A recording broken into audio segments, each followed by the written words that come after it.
মই আগন্তুক ৰঙালী বিহুৰ সমূহ অসমবাসী তথা দেশবাসীক শুভেচ্ছা জনাইছোঁ। ২ নং পূববংশৰ যুৱ ঐক্য মঞ্চৰ এই দ্বিতীয় বৰ্ষৰ এই প্ৰচেষ্টা অতি মনোমোহা এটা পৰিৱেশ।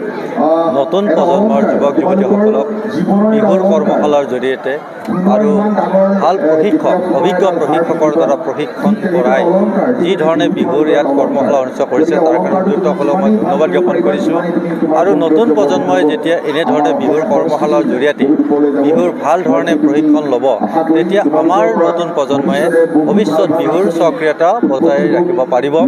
আৰু মই ভাবোঁ অসমবাসী প্ৰতিটো অঞ্চলতে এনেধৰণৰ কৰ্মশালাৰ জৰিয়তে বিহুৰ স্বকীয়তা ৰক্ষা কৰিব লাগিব।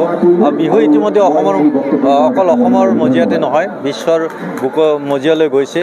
গিনিজ বুকতো আজি ৰেকৰ্ড লাভ কৰিবলৈ সক্ষম হৈছে।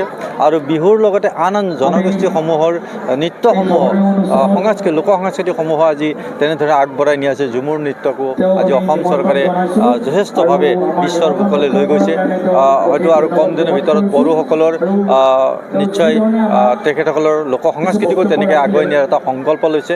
মই ভাবোঁ অসমীয়া হিচাপে জীয়াই থাকিবলৈ হ'লে আমাৰ নিজৰ মাতৃভাষা আৰু লোক সংস্কৃতিক এনেধৰণে শ্ৰদ্ধা জনাই জাতীয় যিটো দায়িত্ব পালন কৰিছে প্ৰতিটো অঞ্চলৰ বা আজি পূববংশৰ ঐক্য মঞ্চই এনেধৰণৰ প্ৰচেষ্টা আমাৰ জাতিটোক সদায় সবল আৰু সজীৱ কৰি ৰাখিব বিশ্বৰ বুকত।